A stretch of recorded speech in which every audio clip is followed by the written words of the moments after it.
సమర్థరామదాసు గారికి భోలేరామ్ అని ఓ శిష్యుడు ఉండేవాడు. సమర్థరామదాసు గారు ఉత్తర భారతదేశానికి వెడుతూ రే రామచంద్రమూర్తికి ప్రతిరోజు నైవేద్యం పెట్టరా అన్నారు. ఆయన ఏదో నైవేద్యం పట్టుకెళ్ళి అక్కడ పెట్టాడు. తినలేదు సీతారాములు. నువ్వు తినకపోతే ఎలా?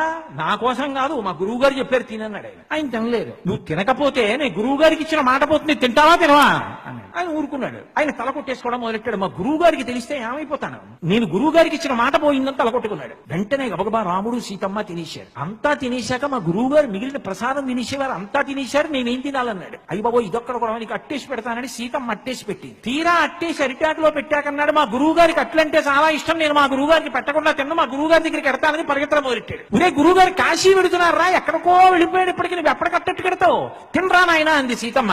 మా గురువు గారికి పెట్టకుండా నేను తిన్న అట్టుముక్క మా గురువు గారికి కట్టాలన్నాడు. హనుమని పిలిచి ఒరే నాయన భుజం మీద ఎక్కించుకుని తీసుకెళ్లరా అన్నాడు. హనుమ భోలేరాంని భుజాల మీద ఎక్కించుకుని దూరంగా కాశీ పట్టణానికి వెడుతున్న సమర్థరామదాసు గారి దగ్గర దింపి ఆయన పెట్టట్టు అన్నాడు. సమర్థరామదాసు గారు తెల్లపోయి ఎలా వచ్చావురా నాయన ఇక్కడికి అన్నాడు. గురువు గారు మీకు అట్లు ఇష్టం కదా, అట్టు పెడదామని వచ్చానండి. ఎలా వచ్చాడు? ఆ కోతి అట్టుకొచ్చిందండి నన్ను. కోతి ఎందుకు తెచ్చిందిరా అన్నాడు. సీతమ్మ అట్టేసి పెట్టింది పంపించింది.